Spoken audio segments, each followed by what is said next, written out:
Hey guys, I just wanted to send out a quick video message basically about what we'll be doing for online D&D. So even though this is a video of a bearded man in a truck talking to a camera, I'm not going to be complaining about the American political system or cartoon characters, Little Mermaid being black now, things like that, which is usually what you get when you see somebody that is sitting in their truck ranting at their cell phone. So what we're going to be using to play is a virtual tabletop, which is the website roll20.net, and I'll send you guys a link to that, and you'll create an account on there. And what Roll20 does is it provides a virtual tabletop, which basically simulates all of us sitting around a table with a whiteboard, like a map in front of us. And you'll have like little pieces that you'll be able to move around. I'll have a little bit more intricate control over it as the dungeon master, where I'll be able to control like what it is that you guys can see. There's different layers and things that like I have control of as the dungeon master. But you'll have like little pieces where you can see where everything's at. And it's actually really cool. It works extremely well, and it's a lot of fun. I've actually done quite a bit of online D&D over the pandemic, and I actually think I like it better than in person now, simply because like it's just really easy to communicate and get things across, and there's no like, it's much faster and much smoother. So Roll20 has like an audio thing that's integrated into it. However, it's like notoriously unreliable and unstable. Like the more people that you get inside of it, you know, the more excuse me, the more people that you have inside of it, the more likely it is like to drop off or bog down or make other things lag. So we'll be using Discord for the audio. So Discord is basically just an app that it's real popular with like video gaming or any kind of gaming. And it allows basically like a room where we'll just be able to chat and over audio. So what some people like doing is they'll use like Discord on their phone, and then we'll use Roll20 on our computers. For Roll20, you are going to want to have like an actual laptop or PC with a browser, just because it's kind of like it's meant for mouse point and click interface, not like touch screen. And then I'll send you guys a link to Discord as well, and a link to Roll20 where you guys can create your free account. So if you're wondering like what D&D is as well, I can tell you that so it's a role-playing game. What role-playing game means is that like you will create a character who will be your character, and you can play them however you want to.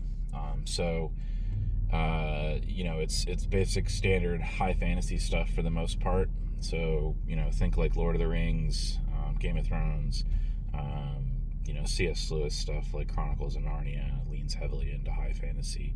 A lot of like the Brandon Sanderson stuff, if you guys have read any of that, obviously is fantasy.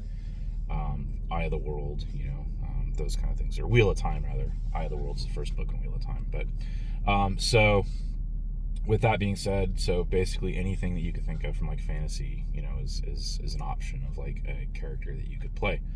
So you have like your different like, you know, fantasy archetypes, be it, you know, fighters, rogues or thieves, wizards, sorcerers, you know, rangers, paladins who are like holy warriors.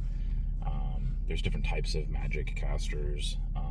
There's bards who are sort of like traveling poets, you know, that are kind of like, you know, jack of all trades, master of none type characters. There's clerics who are like priests that have like healing magic and things like that. There's clerics of like different, you know, deities inside of the pantheon. So it could be a cleric of like a fire god, or a god of love and romance, or a god of healing, or a god of battle, or a god of storms. Clerics have all kinds of different neat ways that they can go. Then you also have different races. So think like typical like Lord of the Rings races, or like the generic ones. So you have like humans, you know, elves, half elves, orcs, what else? dwarves, halflings, which are like hobbits, basically. Hobbits and halflings are interchangeable. So those would be like the standard things. And you can do like any combination of anything like that. So you could be like a halfling fighter if you wanted to be, or a halfling barbarian, if you wanted to be, or you could be an elven rogue, or an elven spellcaster, or a human fighter, so there's just any infinite number of possibilities of like how you want to play it. And then like to actually play the game, what happens is I, as the dungeon master, assign difficulties to dice rolls, and dice are sort of like the branches inside of an interactive story. So say that some things, obviously like wouldn't require a die roll because they're not challenging in any way. So say like opening a door wouldn't require a dice roll because it's simple. It's opening up a door. However, trying to open a door without a guard noticing, who's 10 feet away, would be an actual challenge, because it could be difficult to open a door without somebody noticing it, happening 10 feet away from them. So depending on, different factors as to like how good you are at sneaking, or how perceptive I determine that the guard is, there'll be a difficulty that's assigned to it. You'd roll a die to see whether or not you do it. And based upon if you pass the difficulty check is whether or not it's successful or you fail what it is you're doing. And then the story sort of unfolds like that. So, say that like if I say that, you're trying to open a door and not have the guard notice, if you pass the test, then you're able to open the door and sneak past him without him noticing. If you fail, then he looks over and sees you. And then it's sort of like, well, now what do you want to do? Well, he's going to look over and see you and draw his sword. So it could lead into combat, or it could lead into what is known as like role-playing, where the guard could see you and say like, hey, what are you doing here? And, based upon other factors of your character, I might give you an opportunity to talk your way out of it. And if you do that well in the role-playing scenario, perhaps you're able to convince the guard that, you're housekeeping and you really belong there. Or he's going to see right through your crap and draw his sword on you. So, and that's where like a lot of the fun of D&D happens, is in the dice rolls and the randomness that exists. It also, there's a lot of fun in like the banter that exists between the party, which is you guys, and how you guys interact with each other. Because you're going to have different personalities within the party. And keep in mind, too, like, it's a lot like, like, I don't know if you play video games or something, but, like, you can play your character however you want to.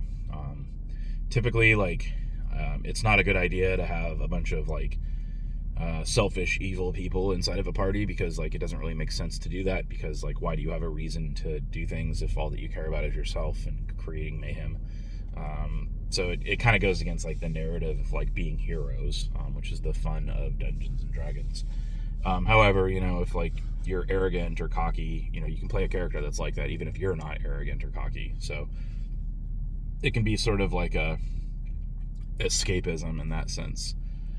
So you could play somebody that is very headstrong and always wants to fight, or somebody that you could play a pacifist if you wanted to, somebody that will avoid combat at all costs and always try and talk their way out of things. Or you could be somebody that, likes to sneak around and do things, use subterfuge and just stealth to get things done. But like I said, with like those different personalities, maybe one of you wants to do something a certain way and the other one doesn't want to do it a certain way. So that's like where a lot of the fun of it exists. So yeah, that's like a basic, quick primer as to how it works. You guys don't need to buy anything. All that you need to do is create accounts on Roll20, and I'll shoot you guys a text message like requesting your email addresses and all that stuff, so that way I can get everything to you. We'll do what's called a session 0, where we'll all sit down and I'll teach you guys like how to do it. We might try and actually do that in person. I think that might actually work best, but if not, we could try and do like a couple different things where like I could have you guys over at my house real quick for a half hour or whatever. We can make characters and all that stuff. So yeah, that's it. Hope to be able to do this for, at least a few months here. Weekly commitment. We say weekly just because a lot of the times it'll probably wind up being bi-weekly. I do understand that we have the book club going on in Elders Quorum as well, which I think is on Thursdays once a month.